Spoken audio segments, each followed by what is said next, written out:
My name is Nina Carver, and I was 42 years old when I stood in front of my mother's closed casket, wondering what I'd do if my sister dared to show up. It had been 6 years. 6 years since the day I walked in on my fiancé, my millionaire, once-in-a-lifetime fiancé, kissing my sister like they'd never hidden it. They didn't see me right away. I watched them for several seconds. That silence changed the shape of my life. I moved away. I rebuilt from nothing. I never saw either of them again. Until now. Today was our mother's funeral. A quiet, overcast morning in Massachusetts, the kind of gray that clung to your bones. I had my hand resting gently on my father's shoulder as guests arrived, distant cousins, old family friends, neighbors I barely recognized. But I wasn't listening to their condolences. I was watching the door. And then, they arrived. Garrett still wore the same kind of expensive suit he used to order tailored from Italy. But he looked thinner, sharper, in a way that didn't suggest success. Sabrina's diamond earrings caught the light as she walked in. Her black dress tailored perfectly, her posture rigid with confidence she probably rehearsed in the mirror. What they didn't expect, what they couldn't know, was that I wasn't the same woman they betrayed. And I hadn't come alone. The moment Garrett saw the man beside me, my husband, he stopped short, and in the span of one breath, his face lost all its color. I didn't flinch. I just looked him in the eye. And smiled. Sabrina and I weren't always enemies. There were summers in our childhood when we rode bikes until our legs gave out, when we built forts out of sofa cushions and whispered secrets no one else knew. But even then, something lingered beneath the surface. A quiet, constant rivalry neither of us spoke aloud. Our mother used to say we were two sides of the same coin. I think she meant it as a compliment, but it never felt that way. I was the one who followed rules, kept my room clean, made honor roll. Sabrina drifted. She'd sparkle just long enough to get what she wanted, then move on. From projects, from friendships, from accountability. By the time we hit our 20s, I was finishing grad school while Sabrina was hopping between short-lived marketing gigs, modeling contracts that never panned out, and boyfriends she swore were the one. Mom always tried to love us evenly, but I know she worried more about Sabrina. Dad, on the other hand, was a man of numbers. He didn't do feelings, only results. And I had plenty of those. At 35, I was the communications director for a luxury real estate firm in Boston. I had my own apartment near Beacon Hill, a strong retirement portfolio, and a schedule packed with meetings and wine nights. What I didn't have was someone waiting at home. I met Garrett Langston at a nonprofit art auction I didn't even want to attend. I'd gone as a favor to a friend from grad school, and I was halfway through an overpriced glass of red wine when I noticed him standing near a Monet print, laughing with a donor I recognized from a city gala. He looked like confidence distilled, clean-shaven, tailored suit, no wedding ring. The kind of man whose handshake could close a deal before a word was spoken. We struck up a conversation over the cheese tray. Within a week, we were having dinners that lasted past midnight. Within 3 months, I was spending more nights at his condo than my own. Garrett was a tech investor, known for backing risky but often brilliant startups. At 39, he'd already sold 2 companies and made the cover of Boston Business Monthly. He knew how to talk, how to charm, how to plan elaborate dates that felt like magazine spreads. And he never once made me feel like I needed to be anything other than what I was. When he proposed, 18 months later, on a rooftop in New York overlooking the skyline, I said yes without a moment's hesitation. The ring was massive but tasteful. He knew I hated anything too flashy. I remember thinking how rare that was. A man who didn't just love me, but understood me. The first person I called was my mother. She cried when I told her. "You deserve this," she whispered. "Every bit of it." We decided on a spring wedding, garden ceremony, live jazz trio, small guest list. My mother volunteered to help plan every detail. And against the twinge in my gut, I chose Sabrina as my maid of honor. She acted thrilled, almost too thrilled. "Finally," she'd said, hugging me. "I always said you needed someone to break through that icy exterior." At the time, I laughed it off. I told myself she was just being her usual dramatic self. But there was something in the way she looked at Garrett when I introduced them, something too bright in her smile. A hand on his arm that lingered half a second too long. Still, I brushed it aside. She was my sister. Over the following months, Sabrina inserted herself into nearly every planning meeting, offering to lighten the load since she had more time. She had no real job then, just vague PR consulting work and an Instagram that showed her at rooftop bars more often than anywhere else. She came to the cake tastings. She helped Mom sample linens. She texted Garrett separately, asking about his tux preferences, suggesting surprise touches to make the wedding special. I didn't love it, but I chalked it up to excitement. Mom raised a red flag once. We were clearing the dinner table after a family Sunday meal. "She's very present, isn't she?" Mom asked, stacking plates. "She's just trying to help," I replied, rinsing glasses. "I know. Just don't be so quick to assume someone's intentions always match their words." I wish I'd listened harder to that. There were signs, subtle, but there. Garrett started coming home later, started nitpicking things he used to love. My laugh became a bit loud. My favorite navy wrap dress suddenly didn't flatter my complexion. When I read in bed, the light bothered his sleep. We argued more. Nothing explosive. Just the slow drip of disconnection. And Sabrina? She called more than ever. Asking about floral vendors. Asking if Garrett liked a certain wine. Saying how invested she felt in making this the wedding I deserved. And still, I believed nothing could break us.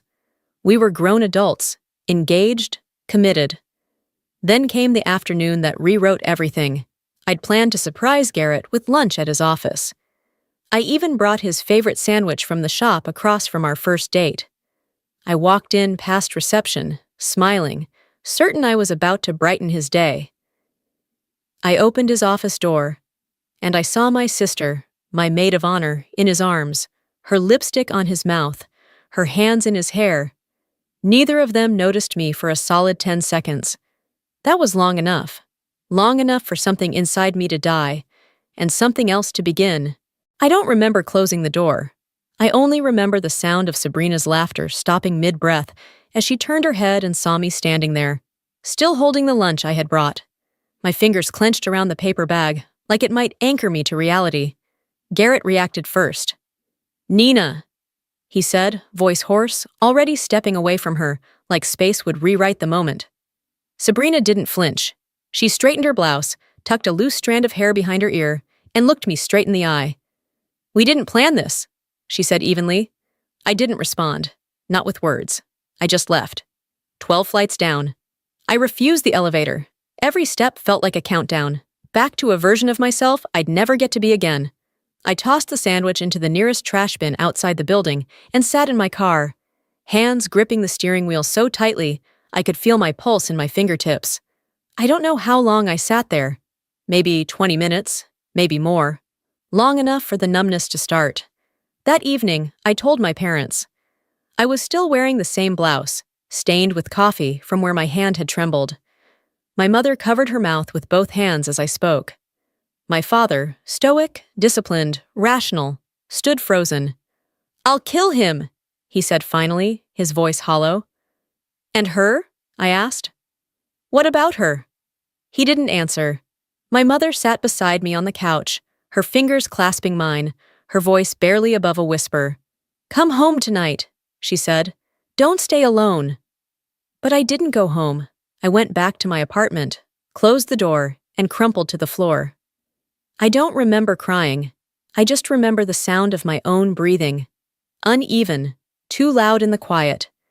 The next day, I began the undoing. I canceled the florist, the band, the tasting appointments, the photographer who had already taken our engagement portraits. When the dress shop asked if I wanted to reschedule my final fitting, I simply said no and hung up. Garrett didn't reach out, not once. Instead, I received an email, brief, cold, detailing the logistics of unwinding what had been arranged. "Sabrina and I are happy to coordinate the return of any gifts already received," he wrote, as if he were closing out a quarterly report. 2 weeks later, I heard from a friend that Sabrina had moved into his penthouse. The same space where Garrett and I used to drink wine on Sunday nights and talk about how many kids we wanted. The same space where I'd once imagined hosting Thanksgiving dinners, movie nights, birthday parties. Now it was hers, and worse, she was wearing my ring. She posted a photo on social media, just a view of the skyline from his balcony. I recognized the furniture, the wine glasses, but her caption said, "Finally home." I deactivated my accounts that night. In the weeks that followed, I didn't fall apart. I disassembled, quietly, precisely, like a machine shutting down systems one by one. I stopped attending yoga, stopped cooking. I dropped 10 pounds without noticing. I stopped looking in mirrors because I didn't recognize the woman staring back. Work was the only place I kept functioning, at least at first. I poured myself into reports, avoided the kitchen chatter, dodged personal questions with excuses that felt too polished, but it didn't last. One afternoon in September, I stood in front of a room full of executives trying to pitch a major campaign. Halfway through, I froze. My hands were shaking, my voice cracked, and before I knew it, I was crying. Right there, in front of everyone. My boss pulled me aside afterward. She was kind, gentle, but clear. "You need a break, Nina." I nodded. I couldn't argue. That night, I sat in my dark apartment and looked around. Everything Garrett had touched was gone, but he still lived there, in echoes. In the throw blanket we'd picked together. In the wine glass I hadn't thrown away. In the space that no longer felt mine. I needed to get out. The job posting came through an internal memo. Our Chicago branch was looking for a communications director. The team had been through a leadership shuffle. They needed someone to come in and stabilize the brand. Same position, new city, clean slate. I didn't think. I applied. I didn't tell anyone, not even my therapist. Not until I got the offer letter, signed it, and booked the flight. My mother helped me pack. She moved slower these days, her hands more careful, her eyes always watching my face.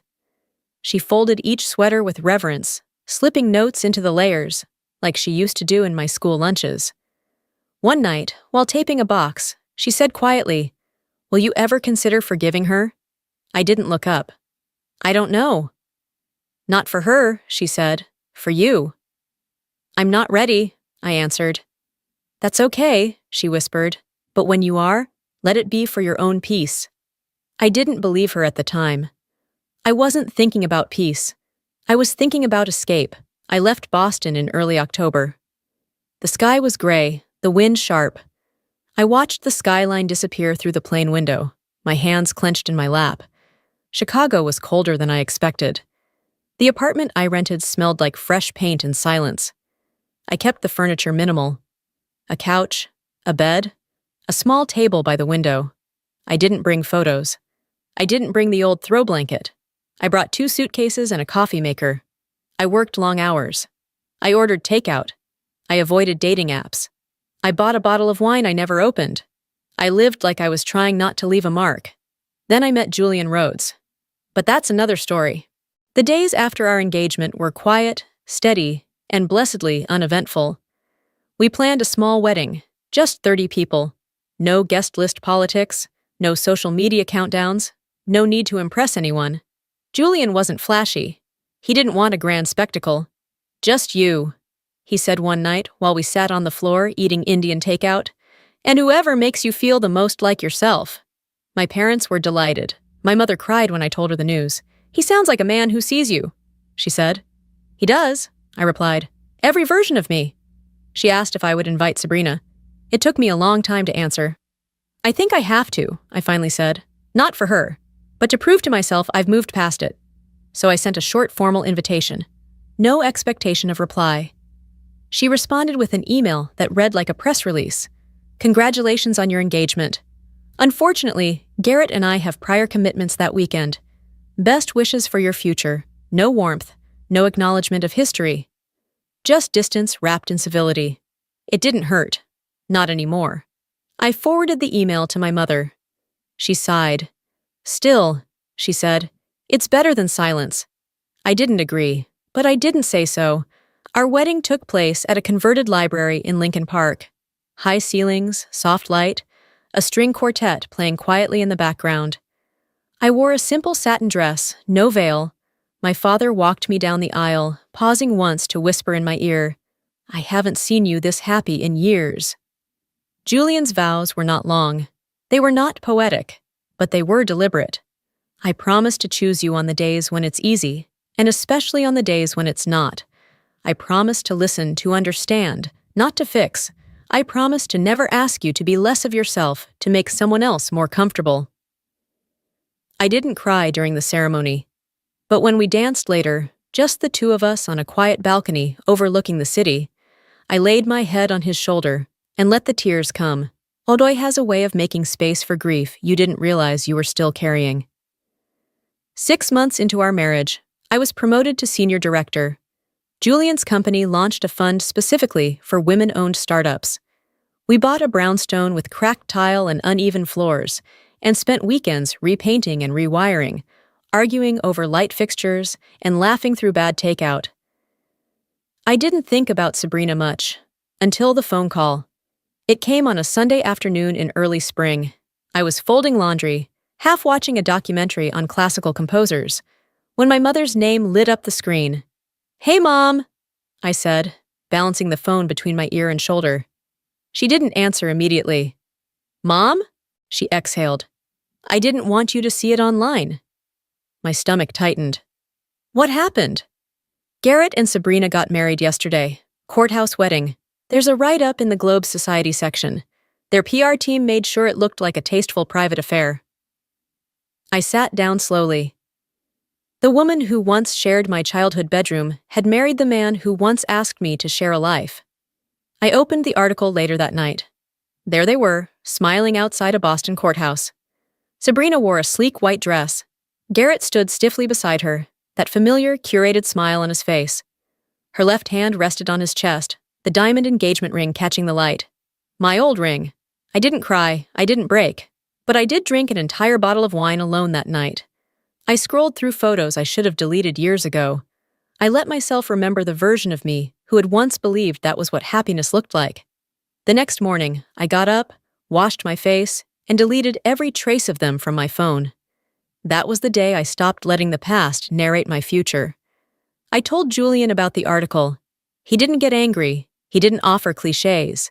He just pulled me close and said, "I'm proud of the way you chose your life." We spent that weekend in Michigan wine country. No phones, no reminders. Just soft green hills, shared silence, and the smell of early lilac.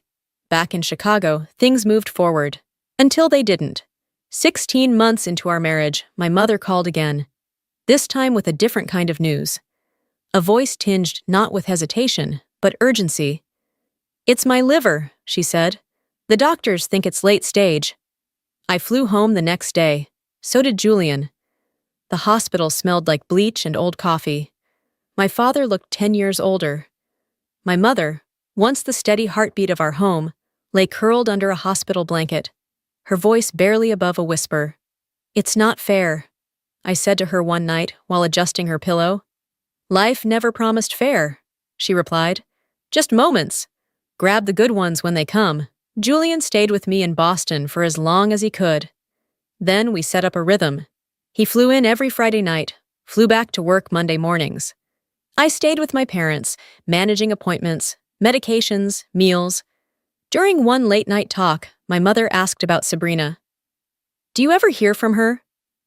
"No." She nodded slowly. "You don't have to fix it, Nina, but promise me you'll try." "I'm not sure I know how." "Just promise to try." I did. I didn't know that promise would be tested so soon. We buried my mother on a Thursday. The rain had started just before sunrise and lingered like a veil, clinging to jackets and flowers, softening every edge of the day. My father stood with both hands on his cane, silent beside me as the casket was lowered into the ground. Julian held my hand. I don't remember the words spoken, only the hush that followed them, the shared ache of those left behind. I was still standing near the grave when I heard the murmurs. They'd arrived. I turned, and there they were. Garrett and Sabrina, making their entrance as if it were another charity gala. He wore a black coat too fitted for his new frame, and she wore an expensive dress too severe for the occasion. I kept my eyes on them, steady. My father did not. His jaw clenched. Julian moved closer. Garrett nodded at us, a gesture that might have passed for civility if not for the way his eyes shifted when they landed on Julian. He knew. Not just who Julian was, but what Julian had done. Their history wasn't public, but it wasn't a secret either. Julian Rhodes had been the investor Garrett failed to beat. Years ago, when they both backed rival startups, Julian's company had soared, and Garrett's collapsed. The business world remembered. Apparently, Garrett did too. He blinked once. His mouth parted slightly, then shut. Sabrina's smile faltered, and I smiled. That moment, quiet and unspectacular, told me more than any confrontation ever could. There was no need for drama. The tables had already turned. I hadn't planned it. Life had. After the service, Sabrina approached me while Julian stepped aside to speak with the funeral director. "I'd like to talk," she said. Privately. I considered refusing. But then I remembered the promise. "All right." We stepped into one of the side rooms at the funeral home, a dim, quiet space with a box of tissues on a small table, and chairs too soft for such a sharp moment. Up close, Sabrina looked tired. Her makeup was perfect, but something in her eyes was frayed. "You look thin," she said, sitting down. "Grief does that," I answered. She fidgeted with her ring, the same ring Garrett had once placed on my hand. It glittered even in the dull light. "We just bought a summer place in Nantucket," she said, like it was news I'd asked for. 8 bedrooms, private access. Garrett's company just acquired 2 firms this quarter. I said nothing. "We're thinking of starting a family." Still nothing. She leaned forward slightly. "Just thought you'd want to know how well we're doing." I met her eyes. "Have you met my husband?" She blinked. Once. "Excuse me?" I opened the door.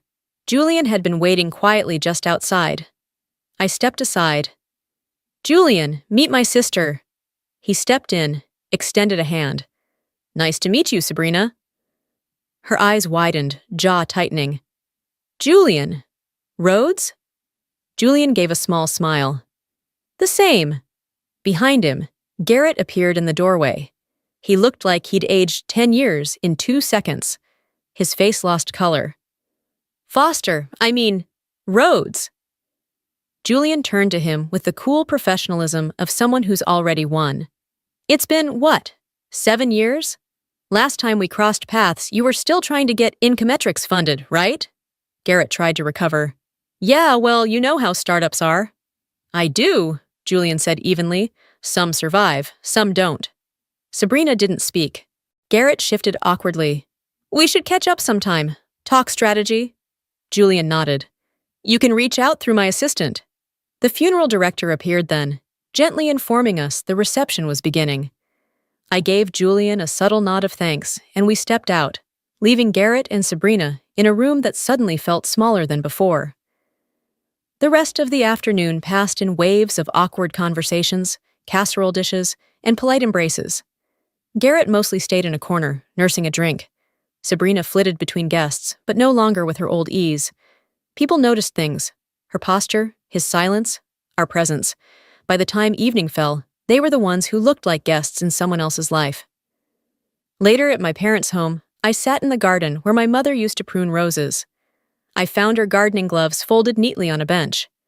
I sat down and didn't move for a long time. Julian eventually found me there, his coat damp from the drizzle. "She would have loved today," he said, kneeling beside me. "How you held yourself, how you honored her." "She hated conflict," I whispered, "but she hated cowardice more." Julian took my hand. "You gave her peace." I didn't answer, but in that moment I believed him. The next morning, Sabrina returned. Alone, no Garrett, no makeup, just a cardigan and jeans I recognized from before she became someone else's projection. We sat at the kitchen table. I poured her coffee. She wrapped her hands around the mug but didn't drink. "He doesn't know I'm here," she said quietly. "I told him I needed air." I nodded. There was silence. Then she looked up, and her eyes, Finally, we're raw. I know what I said yesterday. It was cruel and stupid, and I meant it to hurt you. I know, I said simply. I needed you to think I'd won something. Her voice broke. But I didn't. I haven't. I stayed quiet. She took a long breath. Garrett is not the man you knew. Maybe he never was. He controls everything. The money, the phone, the people we speak to. I live in a house I don't own, with a man I don't trust. I said nothing. She continued. I'm seeing a lawyer, quietly. I have a plan. For a moment, I saw the girl she used to be. The one who once built pillow forts beside me. I don't expect forgiveness, she said. I just wanted you to know the truth, before everything falls apart again. I didn't forgive her, not then. But I also didn't look away. After the last guest left, the house felt heavier than it had all week. The casserole dishes were still warm on the counter, lined in neat rows that no one had the appetite to touch. My father had excused himself an hour earlier, disappearing into his study with a quietness I'd never seen in him before. Not even during Mom's treatments, not even the day she passed. Sabrina and I were the last ones in the kitchen. She sat at the table with both hands wrapped around a mug of black coffee that had long since gone cold. She hadn't spoken since we returned from the cemetery. I wasn't sure if it was exhaustion, grief, shame, or all of them at once. I stood by the sink, rinsing a plate just to keep my hands moving. The air between us was thick with years we'd never spoken about. I found something, I said quietly. Her eyes flicked up. In Mom's nightstand. A journal. She wrote in it. Not every day, but often. Sabrina said nothing, just blinked once. I dried my hands and stepped into the living room, returning a moment later with the small leather-bound notebook. I laid it gently on the table in front of her. She looked at it like it might bite. She wrote about us, she asked finally. About everything. Sabrina hesitated, then opened the cover. Her fingers traced our mother's handwriting. Elegant, steady, unmistakably hers. She flipped past the early entries, grocery lists, notes about neighbors, reminders to call Aunt Denise. But then the tone shifted. She was worried about you, I said, my voice level. About both of us. Sabrina's eyes moved quickly across the page. She stopped when she reached an entry written just a few months before the diagnosis. I see the tension between them again, like when they were kids. Only now it's quieter, more dangerous. I try to bridge it, but I think they've both stopped trying to cross. Sabrina's shoulders curled inward. She knew, she whispered. She always knew. She kept reading. Pages later, she reached the final entry. It was dated just 2 weeks before Mom passed. My greatest regret is leaving this world with my daughters still estranged. I've tried to fix it. I don't think I can. But I hope, God, I hope they find their way back. Not for me, for them. They're better than this distance. Sabrina closed the journal and pressed it to her chest like something sacred. For a moment, I said nothing. Then, she never stopped believing in you, even when I did. Sabrina nodded, eyes wet. I know I don't deserve that. There was a long silence. Then she asked, Do you hate me? The question hung in the air like something poisonous. I looked at her, really looked. Her hair was tied back carelessly. Her makeup had worn off during the day, revealing dark circles and lines I hadn't noticed before. She looked older, tired, smaller. I did, I said, for a long time. I don't blame you. I hated how easy it was for you to take something that mattered to me. I hated that you didn't seem to care, that you moved in with him like it meant nothing. Her voice cracked. It wasn't nothing. It was a mistake I've been paying for every day. I didn't rush to fill the silence. I wanted her to sit with it. Finally, she whispered, You rebuilt your life. I survived mine.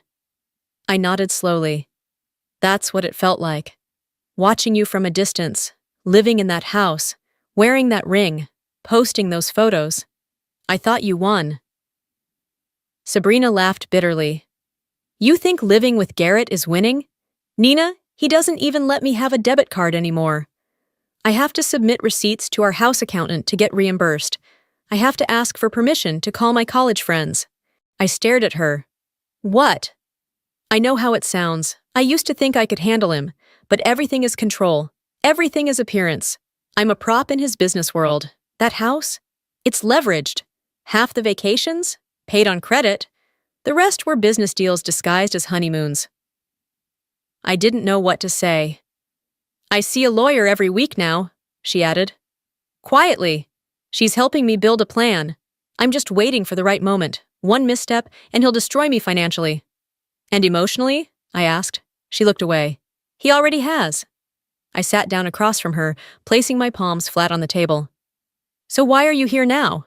Because Mom's gone, she said. And I can't keep pretending. I wanted you to know.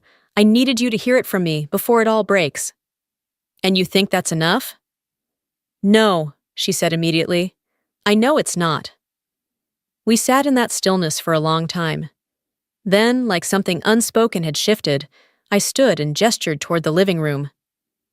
Help me sort through her things? She hesitated, then nodded. We went through her closet first. Folded scarves, jewelry boxes, a row of shoes lined with cedar inserts she never got around to replacing. I pulled out a navy blue dress I hadn't seen in years, the one she wore to my high school graduation. She loved this dress, I murmured. She said it made her feel like she still had a waist. Sabrina smiled. We laughed, not loudly, but honestly. Later, we found a shoebox full of lunch notes. Hundreds of little squares of paper, each one handwritten with quotes, affirmations, little doodles. Our mother had written a new one every day for years. She never repeated a single one, Sabrina said. She kept every single thing, I added, even the ones I left in my bag without reading.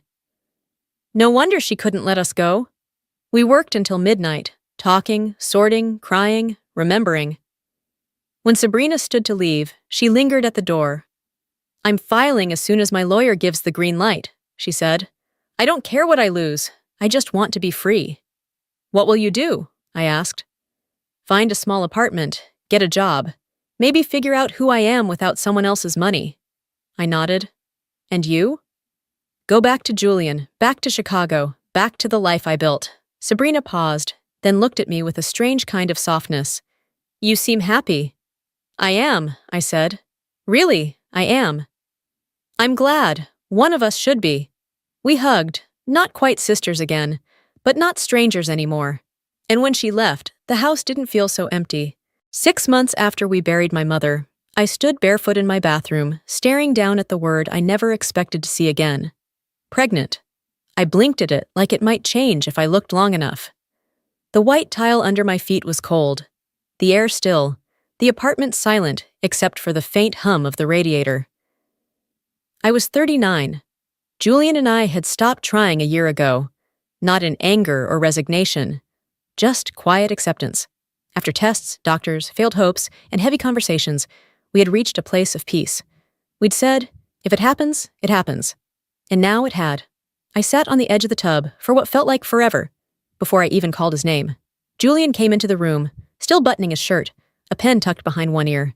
He looked down, saw the test in my hand, and froze. I didn't need to say anything. He took 2 steps forward, knelt in front of me, and pulled me into his arms. His hands were steady, even as his breath hitched once against my shoulder. Neither of us cried. Not yet. We just held on. That night, I dreamed of my mother again. She was in her garden, clipping back the rose bushes, humming something I couldn't place. She turned when I approached, wiped her hands on her apron, and smiled. A full, warm, peaceful smile. I tried to speak, but she just shook her head gently and mouthed, "You're ready." I woke with tears on my cheeks. The next morning, I made tea in the kitchen while Julian made a list. He had already started researching prenatal vitamins and baby-safe paint. I watched him scroll through articles like a man preparing for war, focused, deliberate, quietly thrilled. We didn't tell anyone for 10 weeks, not even our closest friends. I wanted to keep her, our daughter, a secret only we knew. A quiet flame cupped between 2 hands. Eventually, I told my father. He cried, not hard, but a few tears broke loose when I handed him the sonogram. "She's got your mother's nose," he said gruffly, tracing the faint curve of bone. "She'd be so damn proud of you." I waited until the second trimester to tell Sabrina. We'd kept in touch since the funeral. Cautious texts, occasional phone calls, no expectations. She'd left Garrett officially 2 months earlier. The divorce was quiet, clean, negotiated through attorneys. She moved into a small apartment near Cambridge and got a job at a boutique marketing firm run by an older couple who didn't care about her last name. When I told her about the baby, there was a long pause. Then, in a voice that was steadier than I expected, she said, "Mom would have cried, the good kind. She would have started a secret Pinterest board the same day." We laughed. Real laughter, not the brittle kind we used to throw like armor. "I hope she's just like you," Sabrina said. "I hope she's just herself," I answered. As the pregnancy progressed, Julian became a walking encyclopedia. He subscribed to 3 parenting newsletters, downloaded a sleep training podcast, and enrolled us in a Saturday birth prep course we both hated and laughed about later over pancakes. The nursery was his project.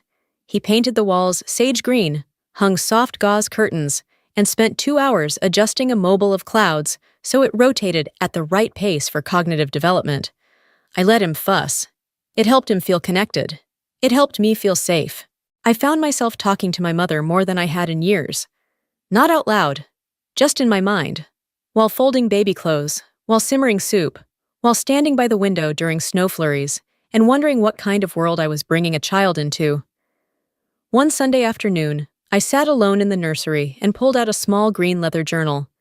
I opened to the first page, took a breath, and began writing. "Dear daughter, you weren't born into perfection. You were born into process. Your mother didn't have all the answers, but she fought to become someone who could offer you something better than bitterness.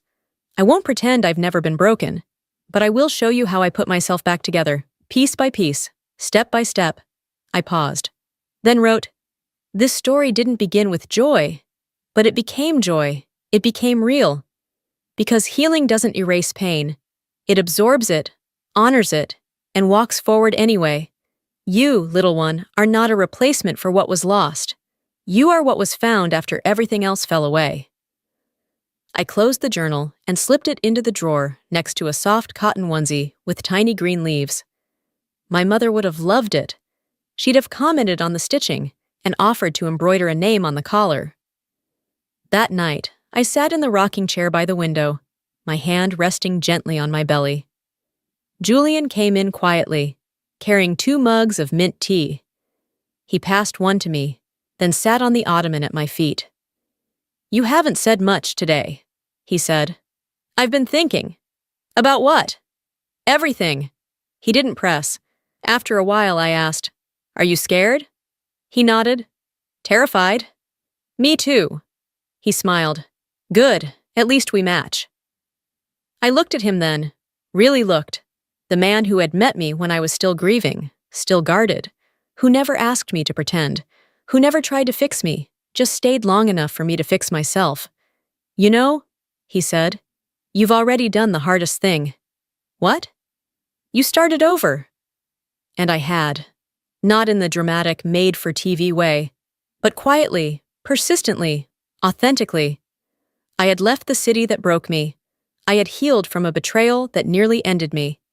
I had chosen a different kind of love, one built not on grand gestures, but on steady hands. And now I was building something new again, not despite the past, but because of what it taught me. My daughter would grow up in a home filled with second chances, not perfect parents, but honest ones. And one day, when she was old enough, I would tell her the truth, that the strongest things in life aren't the ones that never break. They're the ones that choose to rebuild anyway.